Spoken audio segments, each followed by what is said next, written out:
की बात है। अरिडियन नाम के हरे भरे जंगल में राजा अर्थस नाम का एक बुद्धिमान और बहादुर सिंह राज करता था। उसके शासन में हर जीव खुशहाल था। अर्थस का एक छोटा शावक था जिसका नाम लियो था। वह सुनहरे बालों वाला, चमकती आंखों वाला एक नटखट बच्चा था जो अपने पिता जैसा बनना चाहता था। लेकिन शांति हमेशा नहीं रहती। राजा के करीब रहने वाले कुछ लोग धोखेबाज थे जो सत्ता पाना चाहते थे। एक रात उन्होंने राजा अर्थस को धोखा दिया। उसे घेर कर हमला कर बैठे। राजा ने बहादुरी से लड़ाई की, लेकिन दुश्मन बहुत थे। राजा की अंतिम दहाड़ जंगल में गूंजी, जैसे वह अपने प्राणियों को चेतावनी दे रहा हो। धोखेबाजों ने सोचा कि लियो बड़ा होकर बदला ले सकता है, इसलिए उन्होंने उसे जंगल से दूर बंजर भूमि में ले जाकर मारने की योजना बनाई। लेकिन कुदरत ने अपना खेल खेला। रास्ते में भूस्खलन हुआ और लियो उनके चंगुल से बच निकला। छोटा और डरा हुआ लियो जंगल के बाहर भटकने लगा। उसे नहीं पता था कि अब वही अपने राज्य की आखिरी उम्मीद है। बंजर भूमि में रहना बहुत कठिन था। वहां की धरती सूखी थी और पानी मिलना मुश्किल। लेकिन लियो साधारण शावक नहीं था। उसमें अपने पिता की ताकत छुपी हुई थी। एक दिन जब एक जहरीला सांप उस पर हमला करने आया, तो लियो ने फुर्ती से बचते हुए उसे दबोच लिया। उसने कहा, मैं इतनी आसानी से हारने वाला नहीं हूँ। वह जानवरों से सीखता रहा।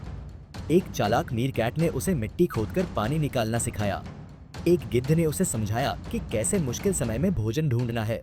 और एक बूढ़े भेड़िए ने, जिसे उसका झुंड छोड़ चुका था, उसे लड़ने और रणनीति बनाने के गुर सिखाए। समय के साथ लियो बड़ा और ताकतवर होता गया। उसकी सुनहरी अयाल निकल आई और उसकी दहाड़ इतनी गूंजदार हो गई कि दूर दूर तक जानवर डरने लगे। एक रात जब लियो आसमान के तारों को देख रहा था, उसे अजीब सा एहसास हुआ। हवा में जैसे फुसफुसाहट थी। अब तुम्हारा समय आ गया है। वह जंगल की ओर चल पड़ा, लेकिन वहां पहुंचकर जो देखा, उससे उसका दिल टूट गया। अरिडियन अब उजाड़ और सूखा था। राजा के गद्दार साथी अब वहां राज कर रहे थे। जानवर डरे हुए थे और जंगल वीरान हो चुका था। अगर कोई इस जंगल को बचा सकता है तो वो तुम हो, लियो ने जवाब दिया। मैं अकेला क्या कर सकता हूँ? मीरा ने उसकी ओर देखा और कहा, एक शेर जो दिल से राजा हो वो सब कुछ कर सकता है। लियो ने जानवरों को इकट्ठा करना शुरू किया। उसने बंजर भूमि में सीखी हुई रणनीतियों का इस्तेमाल किया।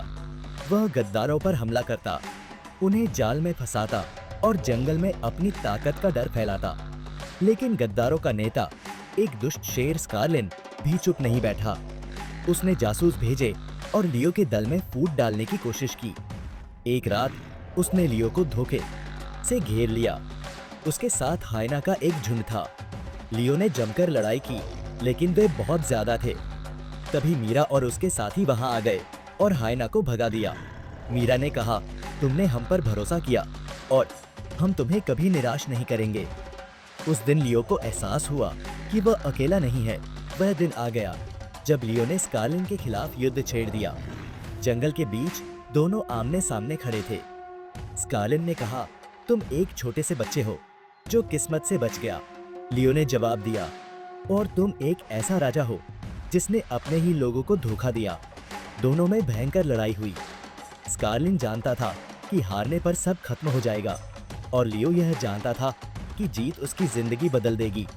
अंत में लियो ने स्कारलिन को जमीन पर गिरा दिया। अब हार मान लो। लियो गरजा। स्कारलिन ने गुस्से से कहा, कभी नहीं, और आखिरी बार हमला करने की कोशिश की। लेकिन लियो तेज था। उसने स्कारलिन का खेल खत्म कर दिया। सूरज की पहली किरण के साथ लियो चट्टान की चोटी पर खड़ा हुआ। उसकी सुनहरी अयाल सूरज की रोशनी में चमक रही थी। सभी जानवर नीचे इकट्ठे हुए और खुशी से दहाड़ने लगे। से हम अरिडियन को फिर से बनाएंगे। ये सिर्फ एक जंगल नहीं, हमारा परिवार होगा। लियो के शासन के कई साल बाद अरिडियन फिर से एक स्वर्ग बन गया। जंगल हरियाली से भर गया, नदियां चमकने लगी और हर जानवर खुशी से रहने लगा। लेकिन एक रात जब सब सो रहे थे, लियो को एक अजीब फुसफुसाहट सुनाई दी। सावधान, उजाले में छिपे साए से। लियो अपनी गुफा से बाहर आया। चांदनी में उसकी सुनहरी अयाल चमक रही थी। जंगल असामान्य रूप से शांत था, जैसे वह कोई संकेत दे रहा हो। मीरा भी जाग गई और बोली, कुछ ठीक नहीं लग रहा। अगली सुबह खबर आई कि जंगल के किनारों से जानवर गायब हो रहे हैं। उनके पंजों के निशान अंधेरी घाटी की ओर जाते थे। एक ऐसा इलाका जहां कभी सूरज की रोशनी नहीं पहुंचती थी। वहां के बारे में प्राचीन कहानी थी कि एक पैंथर जिसका नाम नायरा था वहां रहती थी। वह इतनी तेज और खतरनाक थी में सन्नाटा रहा, लेकिन नायरा की मौजूदगी का डर सभी के दिलों में था। लियो ने गश्त बढ़ा दी, लेकिन नायरा पकड़ में नहीं आई।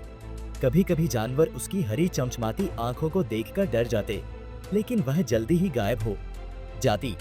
एक दिन लियो के राजगद्दी पर बैठने की सालगिरह मनाई जा रही थी। पूरे जंगल में उत्सव का माहौल था, लेकिन इसी जश्न के बीच नायरा ने हमला कर दिया। वह चुपके से राजमहल तक पहुंच गई और लियो के गुफा के पास आई। जैसे ही उसने हमला किया, लियो ने अपनी ताकत से उसका वार रोक दिया। मैं तुम्हारा इंतजार कर रहा था, लियो ने शांत लेकिन मजबूत आवाज में कहा। दोनों में जबरदस्त लड़ाई हुई। नायरा तेज और चालाक थी, लेकिन लियो ताकतवर और रणनीतिक।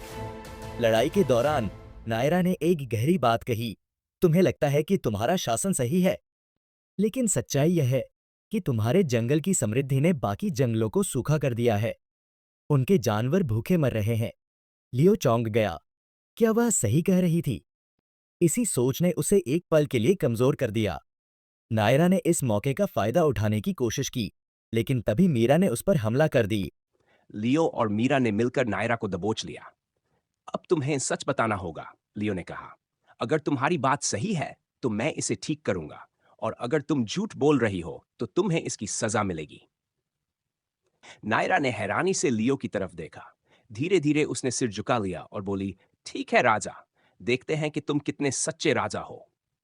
यह कहानी अब वहां जाती है जहां लियो अपने जंगल की सीमाओं से बाहर की सच्चाई का सामना करेगा। क्या वह अन्य जंगलों की मदद करेगा? क्या नायरा उसका दुश्मन बनी रहेगी या एक साथी? लियो की परीक्षा अभी खत्म नहीं हुई थी।